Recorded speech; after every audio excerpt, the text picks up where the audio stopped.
And now I'm very excited to welcome back for the first time, actually, to the Odds Breakers, a man whom I've been following for a very long time now. His MMA knowledge and experience is second to none in the sports betting industry. I'm very happy to welcome Lou Finicaro to the Odds Breakers from Gambou.com and the Bout Business podcast. You can follow him on Twitter at Gamblu. Lou, thanks for coming on the show, my man. I have a massive card coming on, UFC 271 Super Bowl. How excited are you? I'm extremely excited. You know, back in the day, you'd get a big, huge fight, and then you'd get about 5 placebo fights on the card, and then you'd wait 4 months. And it's nice to get regular cards in the UFC, Kiev, but it's really nice to get star-studded, action-packed productions on the Saturday night before the Super Bowl. So I'm fired up about that. And I'm really fired up to be able to appear with you on your podcast. Yes, absolutely, man. It's so cool. I've been listening to you for years, and here we are talking MMA together. That is absolutely fantastic. We share a lot of the same friends, too. It was nice to have some lunch with you last weekend. It was great.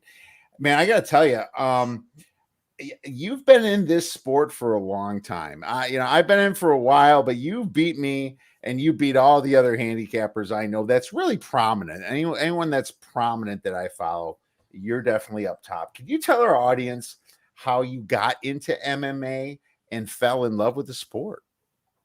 Well, yes. And I love, receiving that OG status. Unfortunately, you have to have a lot of decades under your belt to be able to gain that, which I do. But to answer your question, my first love was combat. The combat sport I grew up with was boxing. Boxing was king when I was a kid. And in 1973, Ali Frazier won. That's in March. For Christmas the previous year, 3 months earlier, my brothers and I'm a 6th grade kid, we got the state-of-the-art technology for our bedroom, which was a clock radio, so that in the morning when the alarm went off, it went to the AM radio, that we could at least get rock and roll music to wake us up instead of some buzzer. So the night of that fight, Ali Frazier won. I cranked on the production, listened to it, and in my mind, watched that fight take place.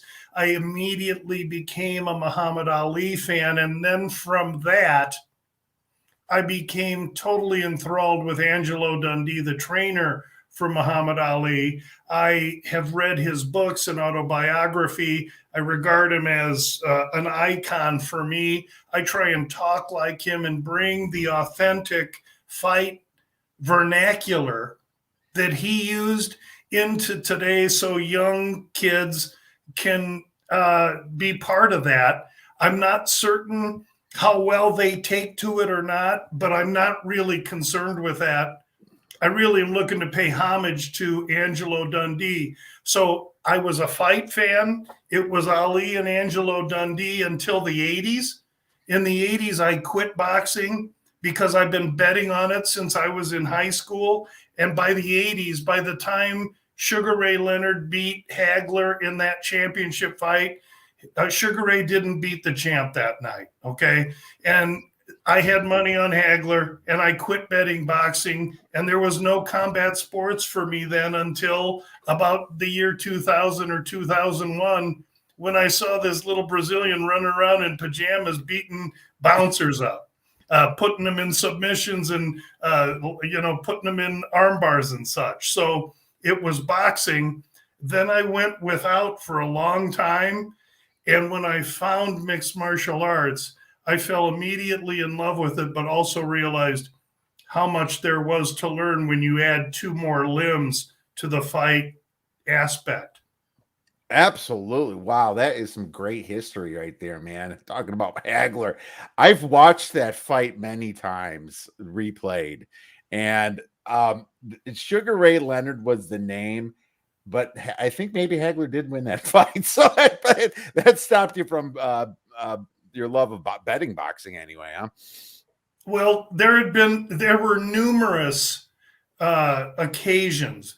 Boxing got to the point where it was just self-serving for Aram or King. If I was a trainer and had a brilliant up-and-coming prospect, the only way my prospect could get a championship fight with one of those guys was that if my prospect won, I stepped aside and King or Aram then took him over.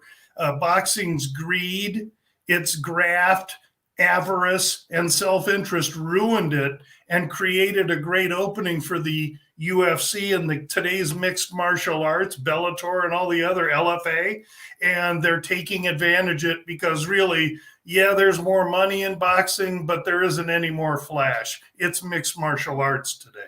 Absolutely. And, I remember it started kind of with Hoist Gracie, more with the kickboxing and stuff like that. I started getting intrigued with that.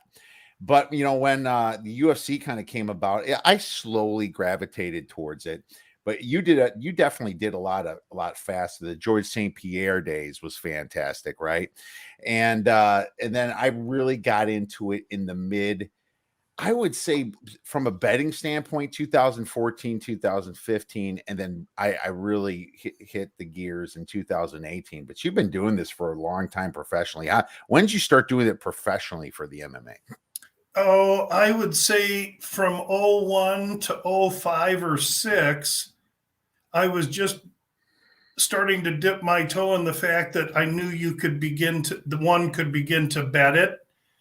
And then by about 10 to 11, I was betting hard and really learning a lot about the market and the sport. 2013, Reed Kuhn comes out with this book called Fightnomics, and he's trying to really put analytics into the fight game. And so I tore into the book immediately. I was probably the first one to buy it because I was going to tear this guy a new rear end because he was washed up, and you don't put analytics to fights. That was my thought going in. However, I thought I'd do the man justice and read his book before I tore him up. Once I read his book, I became his biggest fan and realized that, yes, in boxing, how tall you were, your body type, length, reach, all that matters.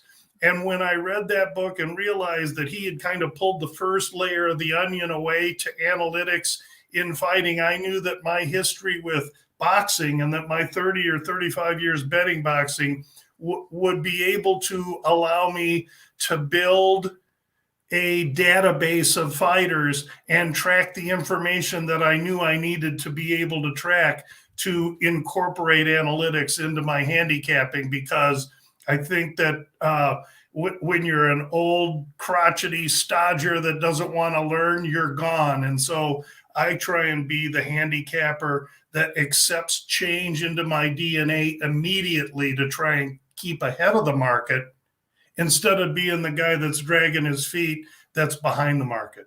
That's wonderful. And the MMA, I still say, has some of the weakest lines, especially from a prop perspective.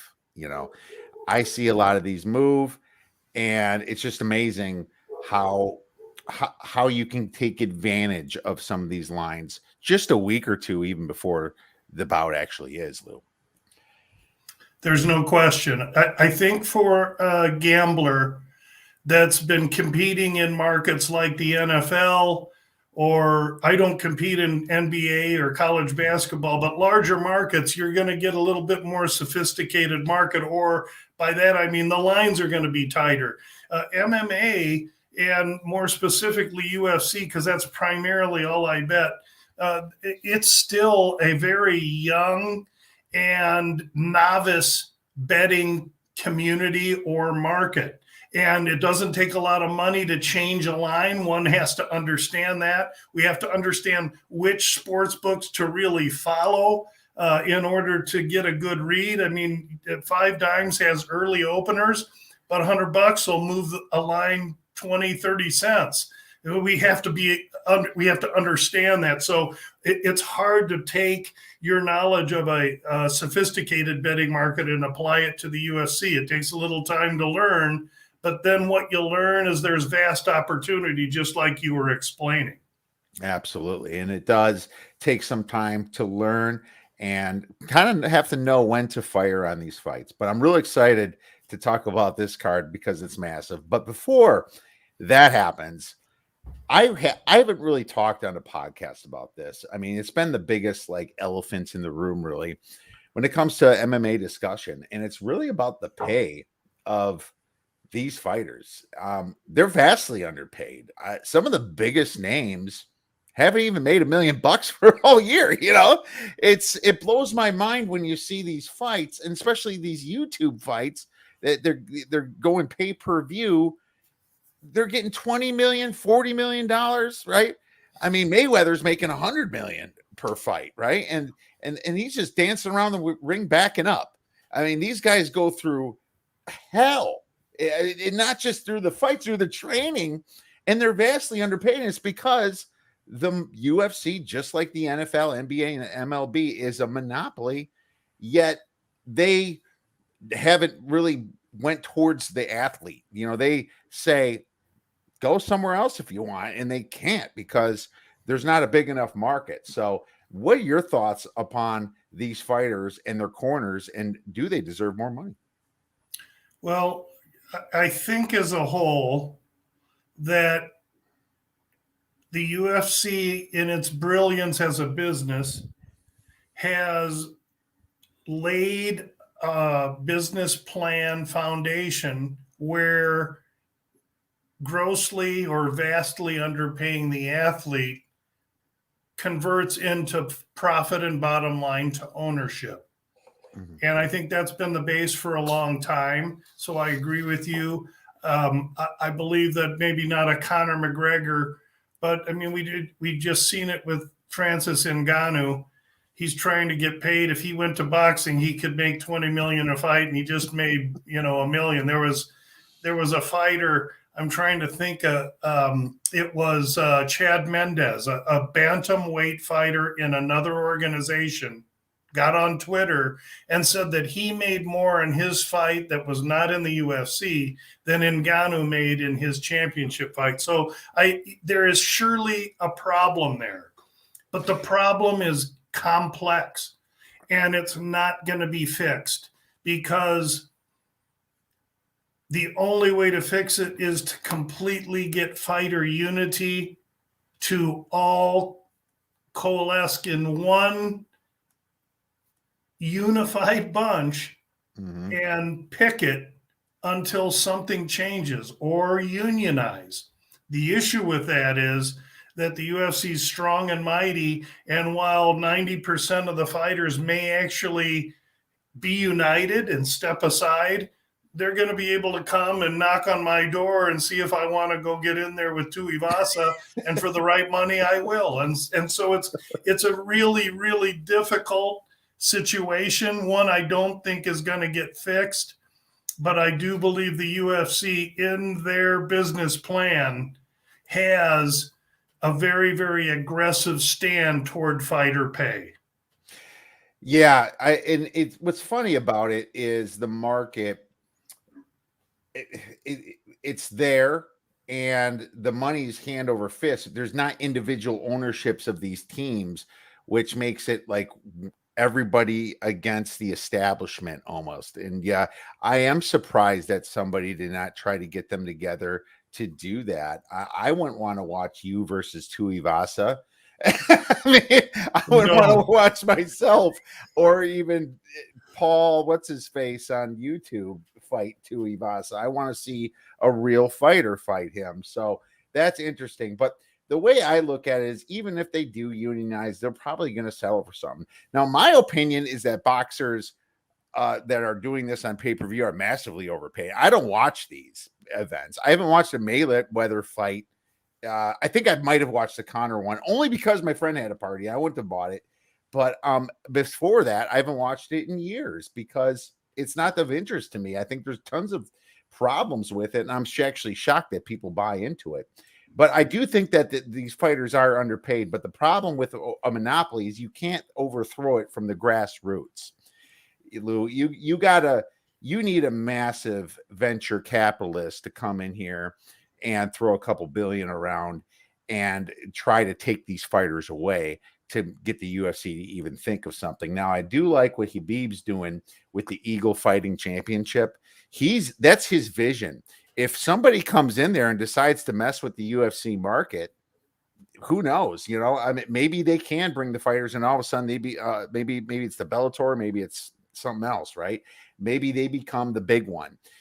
Or maybe it's going to be Eagle Fighting Championship. But like I said, you can't do it from the grassroots. It's too powerful of a monopoly. It would take something massive from the top. Do you agree? I do agree. I don't think there's enough cohesion from the grassroots, and I don't know that there's enough money that wants to come in and fight an entertainment group that now owns the UFC. It's a pretty ugly situation. I don't want to make it sound so dire for the fighters who I love and are the lifeblood of the sport that really is providing a living for me. It's a tough situation, but there are other tough situations in the mixed martial arts world as well. And I don't want to digress, but fighter pay is surely one of them. But it's a complex issue that I don't know how it ever goes away. Yeah, absolutely. Well, we'll see what happens. It's definitely going to hit the media. The media tends to promote these types of things. So we'll stop it at this, and we'll carry on with this at a later time, Lou. But anyways, it is the stuff that I love too. So I don't want to see no stoppages. You know, I want to see him keep going. And we have a massive card here with Israel Adesanya. Probably I think he's like minus 280, minus 300 against Robert Whittaker here. But let's start with the undercard here. And it's not like we have to go into every fight when we discussed this beforehand. Maybe pick a fight or two that you want to discuss on the undercard here, and see if there's possibly something that our listeners can pick up from it. And if you ever have a play, you're free to give one out as well. Is there anything sticking out for you? Yeah, sure. I'll start with a fight where I think I like an underdog a little bit. I want to say a couple things. First of all, is I love to wait until the last possible minute. Normally, I got used to watching weigh-ins on Fridays, digesting Friday, watching line moves, and doing all my final releases Saturday morning at the latest possible time, but yet with enough time, 4 or 5 hours, to give readers and people that were interested in my opinion enough time to do what they have to do, because not everybody's an old saddle like me that has nothing to do but this. They have jobs and family and kids and baseball and all that other stuff. So with that being said, these are some of the targets that I have in mind now. I've watched all the fighter interviews, all the production and developments up until Thursday night of this week, and am waiting for weigh-ins tomorrow. So undercard, you asked Moicano and Alex Hernandez. So here's a fight at 155 pounds where I like Moicano. He's a favorite. I suppose I should set this up. I'm looking at minus 175 for him, at least the last I looked. I'll check it right now. 160 to 177, 175 is what I'm seeing across the best fight odds and fightodds.com. So in Moicano, we have long, tall, lanky. He's going to be surely the older man, 2 inches taller. But the reach is about the same except for his legs. I think Moicano, over the course of his career, has endured some tough fights, and I think that his best might be a little bit behind him. Meanwhile, Alex Hernandez went from Texas, now is training up in Elevation in Colorado, and he's had good success since he went there. The kid's got power in his hands, and he's kind of pissed off that he's placed so far down in the card, and he's voiced his opinion about that. So now it's time for him to go out and do something. He's got power, explosion, and I think he's a bad matchup for Moicano because I think he has the quickness and the explosion to be able to get in and touch Moicano up. Hernandez, plus 125 to 140, depending where you're shopping. I think he's a real solid underdog with a chip on his shoulder. And I'll be looking at weigh-ins to make sure that he looks right and feels good, or that Moicano steps on the scale 10 minutes before the end of the deadline and looks wan or drawn or a little bit weak. Okay, so we have a dog from the start here in Hernandez, So what I wrote down, and I put notes on every fight, and I usually do that when I'm prepping for a card anyway, is that I got to tell you, I must have been sleeping when Hernandez beat Beneil Dariush. but Beneil's a much different fighter now, isn't he? Now it's like he's just completely exploded since his couple losses in 17 and 18, right? Yeah. But saying that, he still beat him. Now, Moicano, he does have some nice wins versus Cub Swanson and Qatar. I looked at that a little bit. But what I was really looking at is the total in this fight. I think there's a good chance it's going to go over 2.5, which is around the plus 110. But I think I'm going to go over 1.5 and maybe lay the minus 150, minus 160 when that comes out and go over. I just don't see any of these fighters necessarily finishing each other. Any thoughts on the total on that one? Well, there may be a little respectful disagreement there, Kiev, only because if you look through Moicano's history, when he gets beat, he gets touched and he goes out. And he has a history of that. And I think Hernandez is the kind of fighter that can touch him. I mean, Fiziev got him. The Korean Zombie got him, and the Korean Zombie, I think, is on the other side of it. Aldo got him. Brian Ortega got him. Now, let's understand that these fighters I just named are a caliber above Alex Hernandez, but I do see these kind of this fight is maybe two different ships in the night. I think Hernandez might be in a good position. Yeah, and so and that's what I looked at. I was he does have those first round losses, but geez, Fiziev is amazing. Look at what Fiziev's been doing with Brad Riddell, and then the Korean Zombie is fantastic. He had a hiccup recently, but he has been amazing. Jose Aldo, I love making money on Aldo. So, and Brian Ortega, you just mentioned like 4 of the best 8 fighters in the whole weight class right there. So that's why I think it could go over, but I'll definitely take your advice to it because I didn't bet it yet. Maybe I'll try to just lay a little bit more juice on the 1.5, and I think there's value. Well, and we know, Kiev, that it is the mark of an educated mind to be able to entertain a thought and not accept it. So if we're going to disagree on a few of these, I think that's good. It's good for listeners to hear it. I don't care who's right or who's wrong. I think what we offer here is to allow the listeners to discern and be able to make their own decision on a fight. And I think the more varying opinions we can present them with, the better information they'll get. That's the only way I run, buddy. I think if there's not disagreement in the podcast, then there's definitely something wrong with how it's set up. So good stuff there. So I'm gonna ask you about this fight here. I'm wondering why Douglas Silva de Andrade is plus 180 here against Sergey Morozov.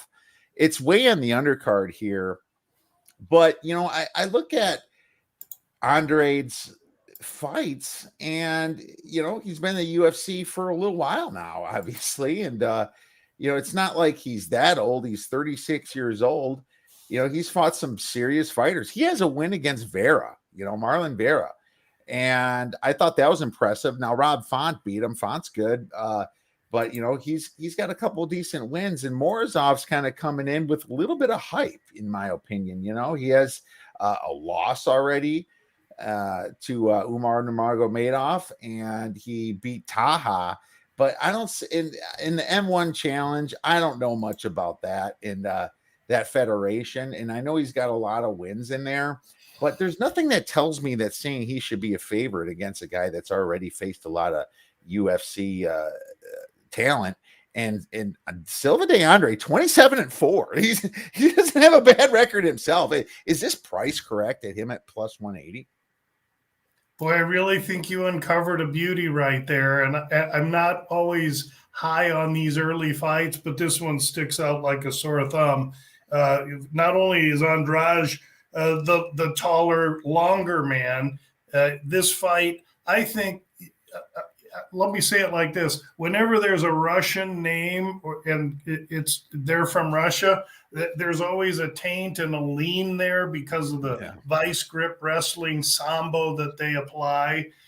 This fight, though, is typical Brazil against Russia, and they hate each other.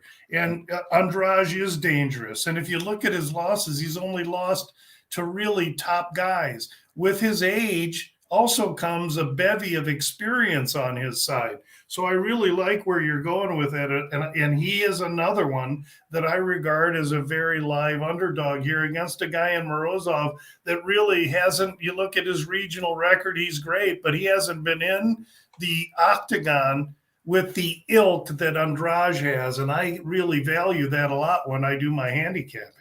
Yes, and I should have said Andrade. Thank you for that. He's also has a better significant strikes landed per minute stat, 3.79 to 2.41. And usually when a fighter has a lot of UFC fights, that goes down a little bit because he's fighting better fighters. But even with all those strong fights, he still shows a little bit better than what Morozov has so far. So maybe we did. Maybe we're gonna have to take a shot at this plus 180, Lou. The issue with Andrade is the reason his numbers haven't gone down over time because the guy's half nutty. I mean, he is not afraid, and he goes out there to fight. And, sometimes you might want to be a little bit guarded. You don't want to rush in against these grappler, wrestler, sambo types. So there's going to be the chess match between those two. All right, wonderful. I've always said that the undercards are for dogs in general. So maybe I'll be jumping on this baby. Let's move up a little bit higher to the middle here.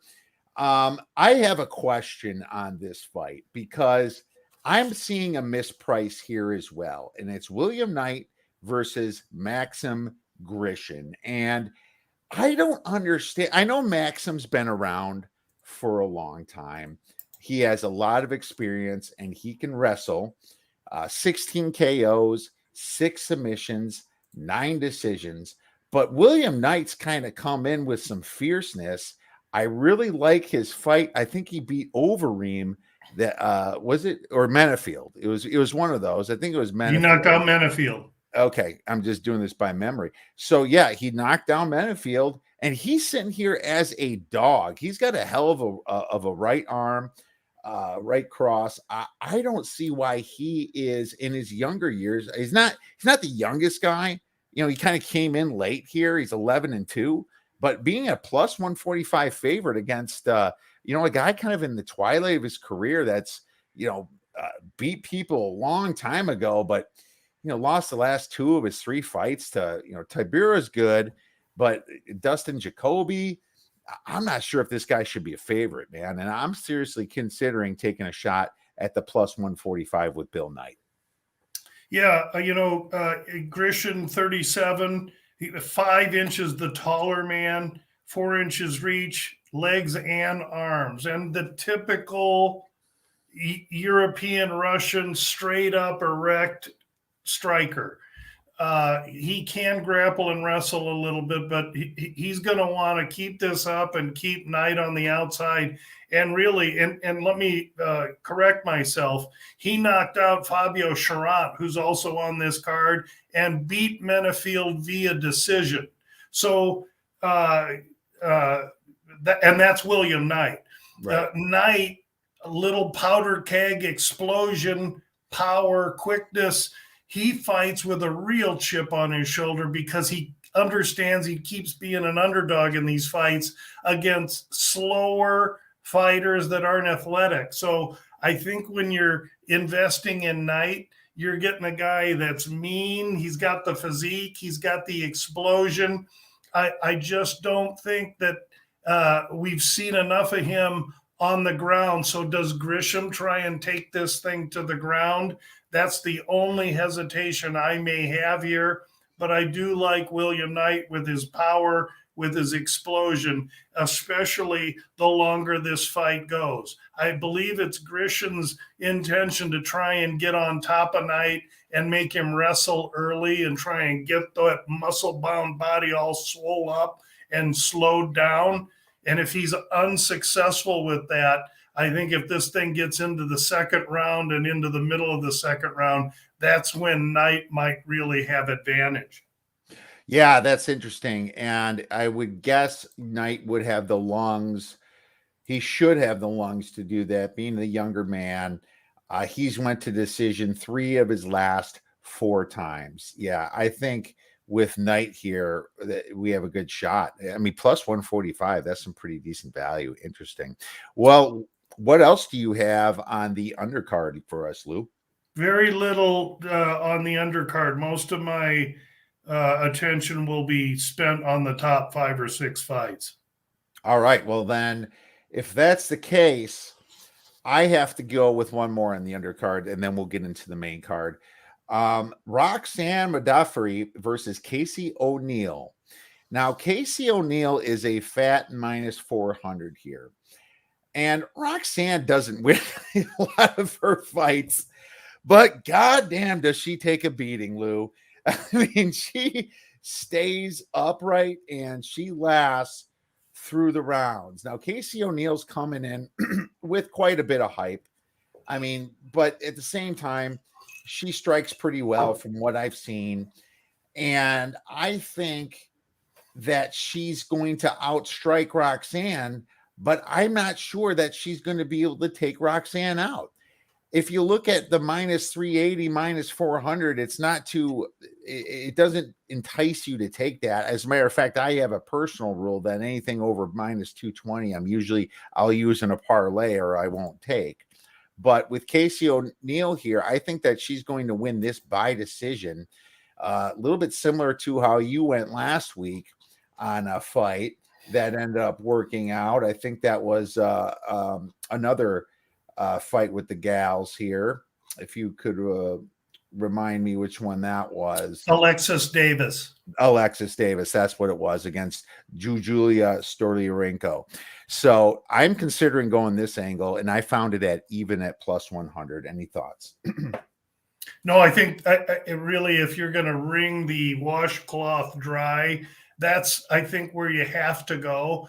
Modafferi, here's an interesting stat: the most fight minutes competed in division history. So she's durable and she's hard to get out. She's like Big Bird, all big, huge, long torso body, extremely effective grappler.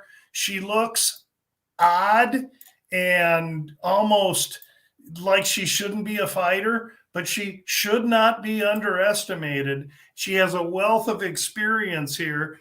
I would also have people in, if you want to take a long bomb and do a little Modafferi by submission, you could get a long price there in case the young girl, who surely should be the favorite, runs into some form of submission.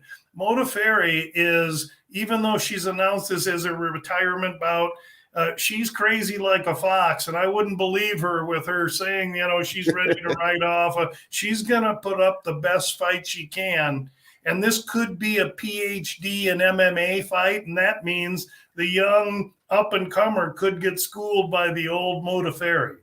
That's very possible. And, I think the reason maybe this line's a little higher is because he beat Shevchenko's sister in Antonina. Isn't that Valentina's sister, I believe? It is, but they're not the same fighter, as you're well aware. They are definitely not the same fighter, but the name itself might be like a public draw. And ONeill is a dynamo. She's a future contender in this division, no question about it, but she's still, putting pelts up on the mantle, and she needs more experience. Yeah, I agree. And that's another reason why I think she's not going to finish the fight, but that's interesting. If I had to take the number, I would definitely lean with Modafferi.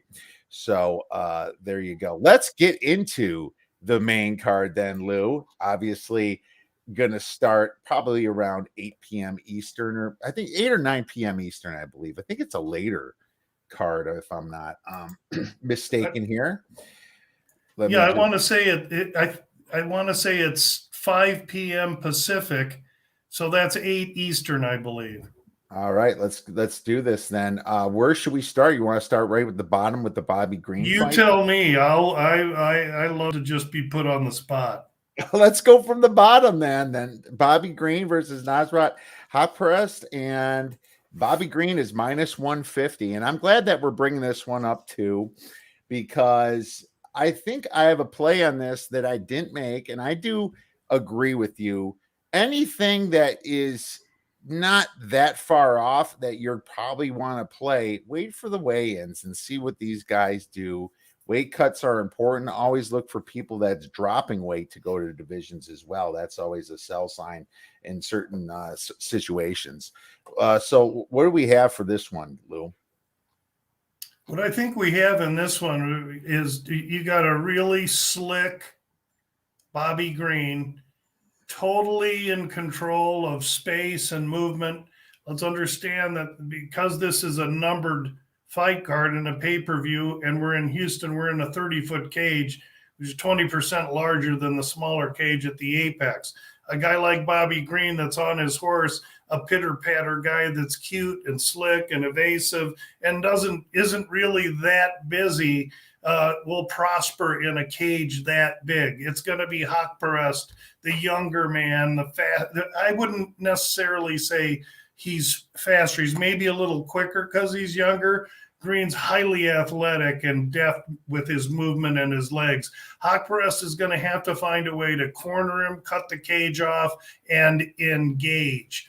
The one thing about Bobby Green is that through the course of his history, he's a gangster, okay?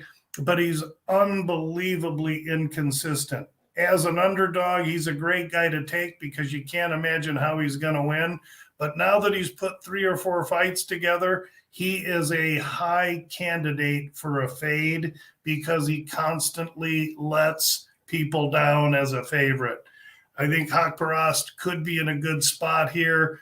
It's a fight that I don't have targeted just yet, but we'll watch the weigh-ins. But I do believe that this is a potential fade Bobby Green spot.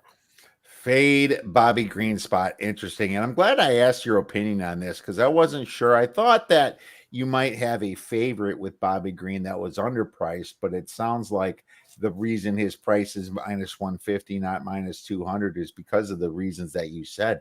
He hasn't been doing that great as a favorite.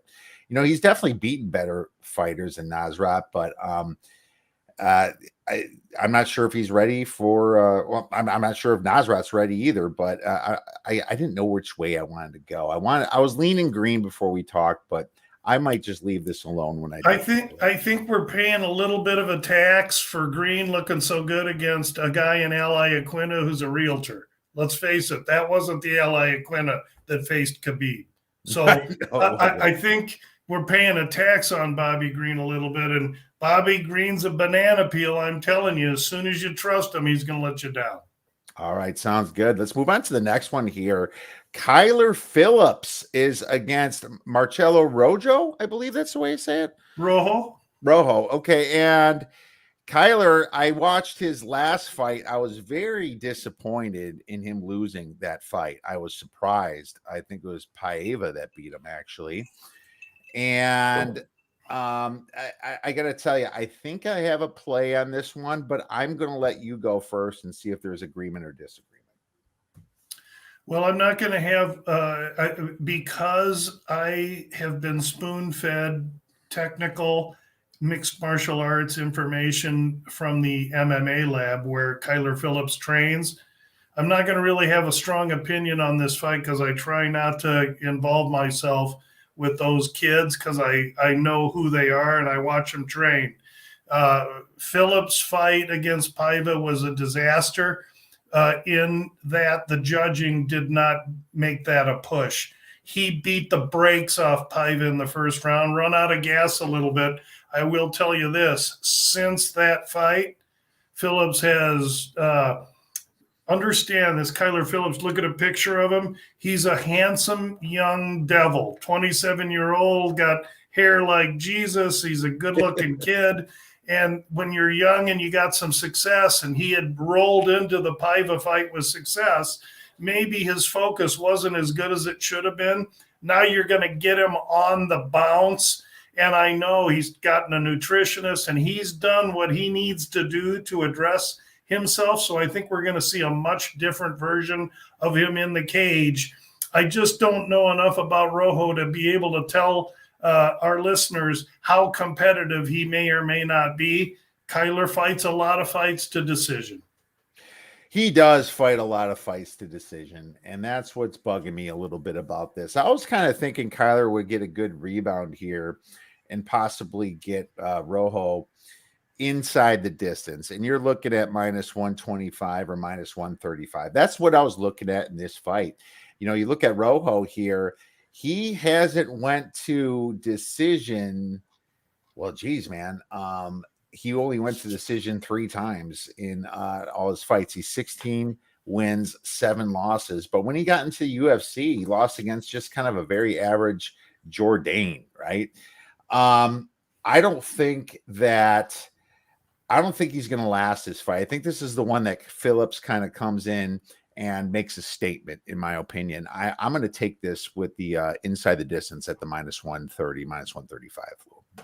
I'd have our listeners take heed to that. I think that's a really good position, and I know you're going to get a really focused Kyler Phillips. All right, and that's all I'll say.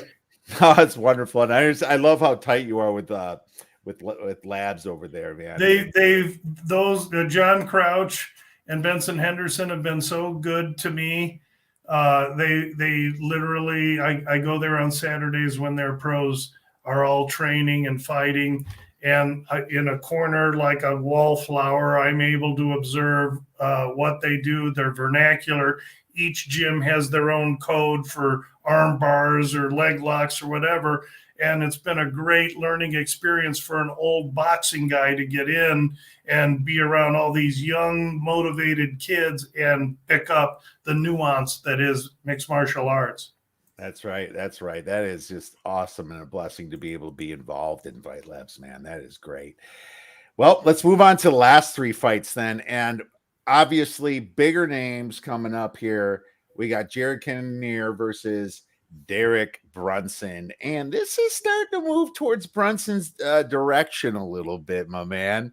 So money's coming in on Brunson. I think when we met last Saturday, it was a little bit you could have got a better number on him, and now you can get a better number on Kennear. And now we discussed this a little bit, and of course I listened to your show as well, your fantastic Bout Business podcast, Lou, and you have a little parlay going with Kennear. But I was wondering if you have changed heart or if you still are on this side.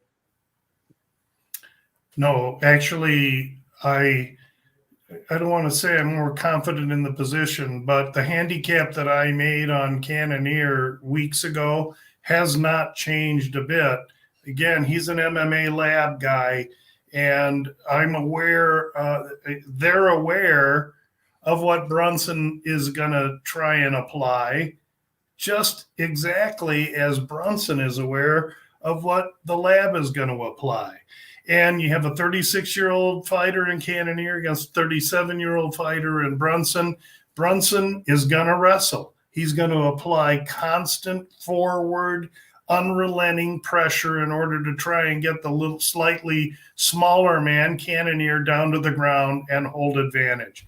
Kennear, who has fought at heavyweight and has a knockout, light heavyweight and has a knockout, now fights at middleweight, is going to have to do his best to ensure that he thwarts the takedown attempts of Brunson, which will frustrate him and then get Brunson into a position where he has to rush in, and that's the beginning of the end. I don't believe that Brunson, who has fought a much lower caliber of opponent over his last 3 or 4 fights, is going to be able to navigate the tenacity of Kennear, his takedown defense, or his power. And I 2 weeks ago released Kennear in a 2-team parlay with Derrick Lewis, the Black Beast. In both instances, both lines on each favorite has come down, which shows you how much I know, because I'm losing closing line value, which is what I'm after. But I'll address it. Hey, I'm fallible. That said, come the Bout Business podcast tomorrow, I wouldn't be surprised if we have another play on Kennear. I'm very confident that this is a really excellent matchup for him. All right, so you didn't do One Fight Labs, but you do the other one with Kennear coming in against Brunson. So here's the way I look at it. I've made some money off Brunson on his little comeback here and his little stretch. And I don't want to necessarily jump it off yet. But, when I'm looking at how these fighters match up, my problem with Kennear is that when he does fight the grappler, he's been put in some bad decisions or bad situations. Now, obviously, a lot of these were the higher weight class with Glover Teixeira, where he lost to him, when he lost to John Blachowicz, right? Robert Whittaker. Izzy lost to John Blachowicz. Yeah. Okay. That's great point. But that's the path to victory, I guess, like you said. But what I will say is that the problem with Brunson, he can get knocked out. He absolutely can. I think he's been knocked out 5 times, which isn't great for his jaw right now. And I thought that Till almost got him. I thought there was a point in that fight where Brunson was dazed, and he's good enough to get to the takedown, but I thought he was very vulnerable in there. And that's my worry here last September when that happened and when they fought each other. So Brunson's got to keep him down. He's got to keep accumulating the pressure, and he's got to accumulate the points that way. I don't think he's going to submit them. I don't think Kennear can be submitted. So here's the thing. If you like Brunson, why don't you like him at decision? That's what I tell people. Why would you not take Brunson at decision? There's going to be no submission here. I don't think he's going to be able to ground and pound or anything like that. I would rather take the 275. Maybe take both if you're on that side. Do you agree, if you like Brunson, that decision makes more sense, or no? No question about it. It's a 3-round fight. These guys are both high-level athletes, but the wrestler tends to go over because they negate the distance and the threat of power, and while doing that, force the striker to expend energy that's really causing him to be to have to compete with less zip or crisp as it is. So that's why I tend to lean wrestlers. And in this one, I'm not taking the wrestler. I think that should be noted as well.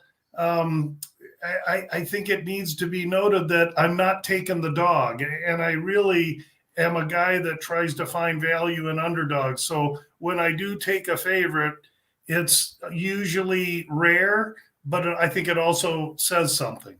Yes, it absolutely does. If a man like you taking a favorite, better pay attention here.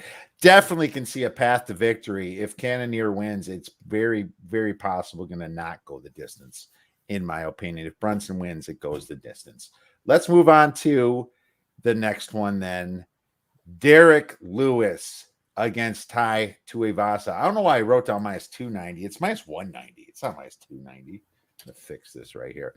And that's pretty low for a guy like Derrick Lewis, but Tai Tuivasa has been, fighting some decent fighters. No Uncle Louis or nothing, but he's been fighting some pretty good fighters kind of coming in.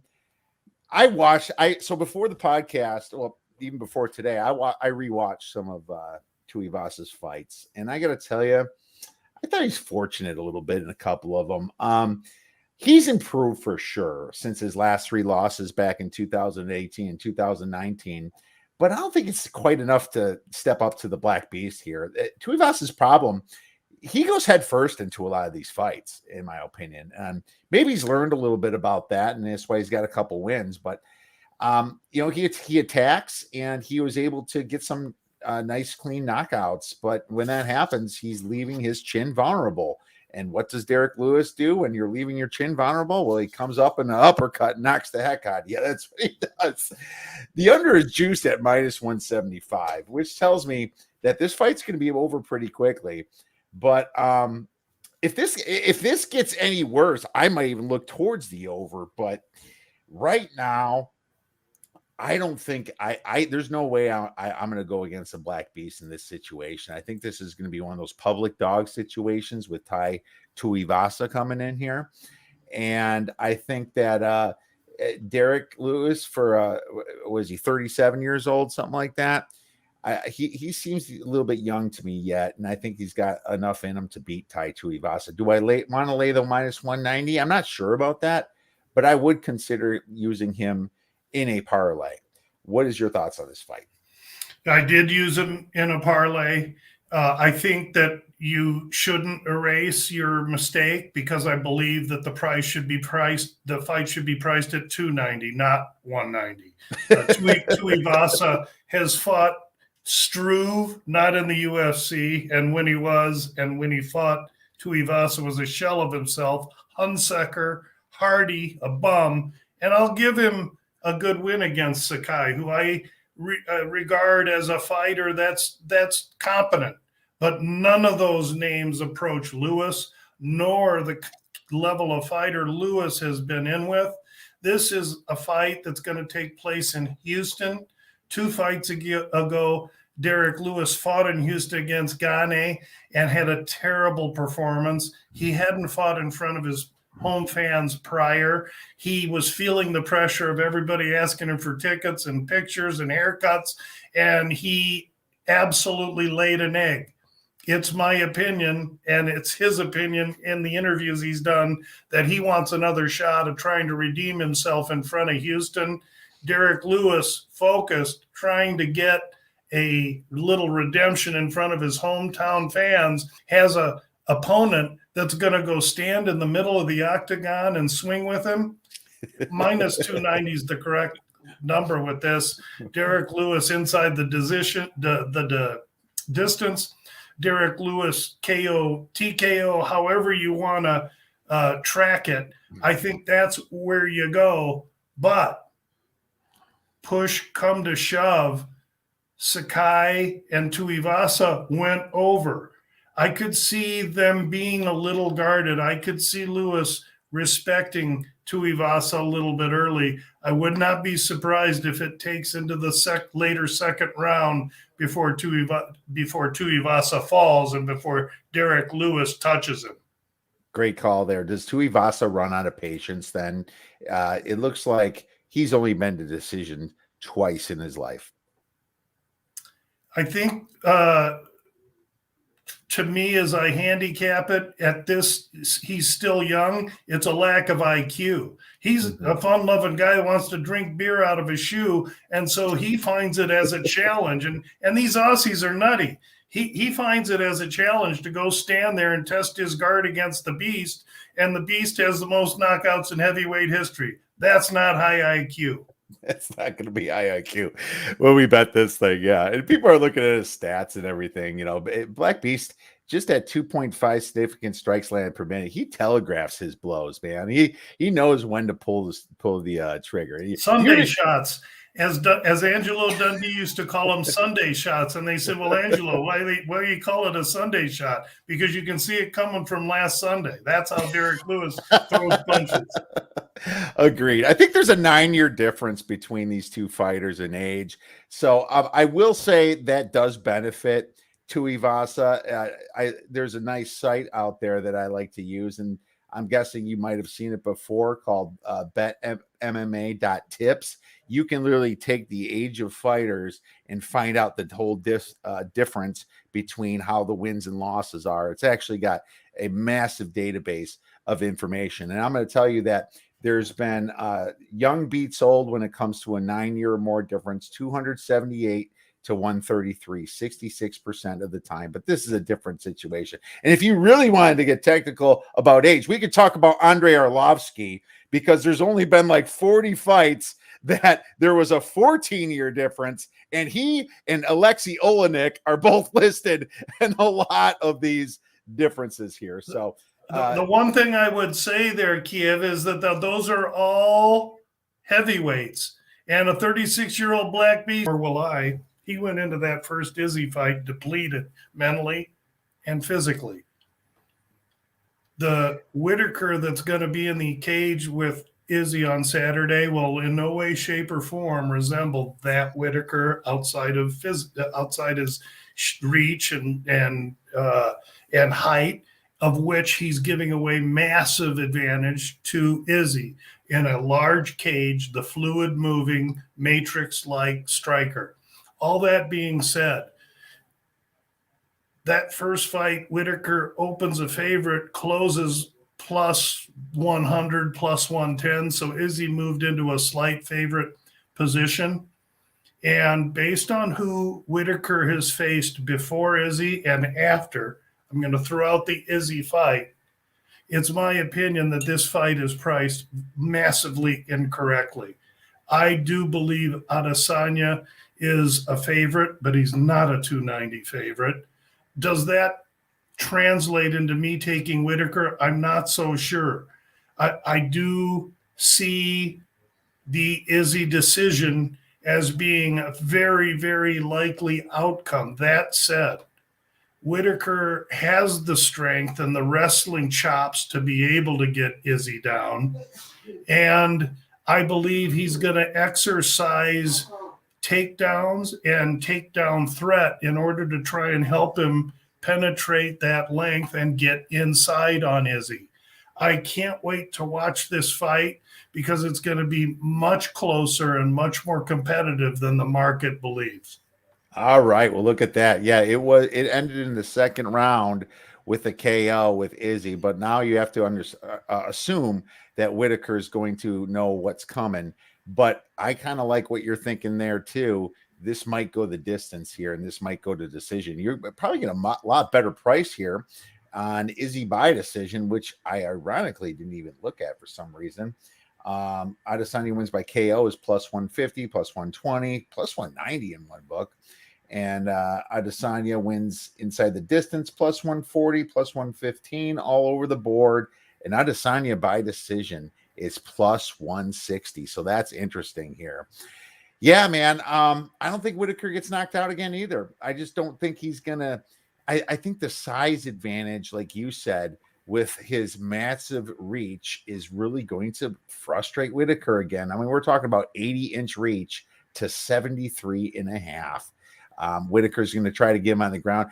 Whittaker probably put the Jan Blachowicz fight on replay.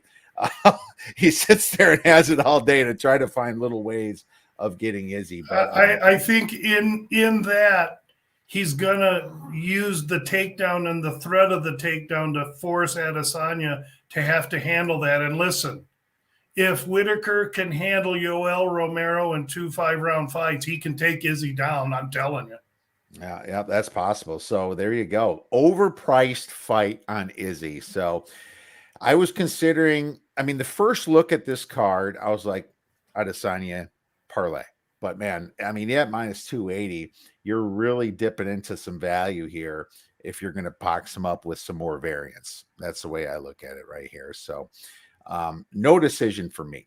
No decision. Sorry. No, we need to watch the weigh-ins. They're both pros. They're both going to make it. Yeah. I just think we're getting a way different mental Robert Whittaker, and I think he's being underestimated by the marketplace. Yeah, he's definitely being underestimated here, and he's a fantastic fighter. Well, Lou, man, great job on this card. I had a blast talking to you. Anything we missed, or should we look to the future? Like there's a big Glover Teixeira fight coming up against Yuri. That's going to be amazing coming up. Prokatska, and just real quick, I know we didn't cap it or anything. Do you have any quick thoughts on that fight coming up? Glover's first defense, and they give him a killer, an absolute killer. But we haven't seen this killer have to deal with any kind of a ground game. The key in this fight is simply going to be, can Glover get inside and get him down? And it's funny because Yuri is here in Scottsdale right now, and he's training at Fight Ready with Cejudo and the crew. And I just think this is a tall task for Glover. I think the light heavyweight division is going to bless Glover with his championship, and he's going to lose it against Yuri in this first defense. Very possible, man. I mean, Yuri's coming in with a ton of hype, beating Uzdemir and Dominic Reyes. You know, that kind of put him in this position. But imagine only having 2 UFC fights and then fighting for the championship. You know, look at how nice is that? I thought Serial Gone got it quick, and look at this. Yeah, but I mean, the difference with Prochaska is that he has been very overly measured about arriving to the UFC. He could have been here 3 years ago, didn't do it. He took the slow road. He took the old approach that he was going to, when he arrived, he was going to come and make waves, and he did it right. And I don't know anyone in the division can challenge him.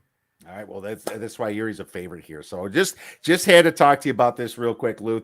Where could our listeners get your great information and plays in all MMA or UFC events, I should say? Yeah, the Bout Business podcast drops every Friday afternoon.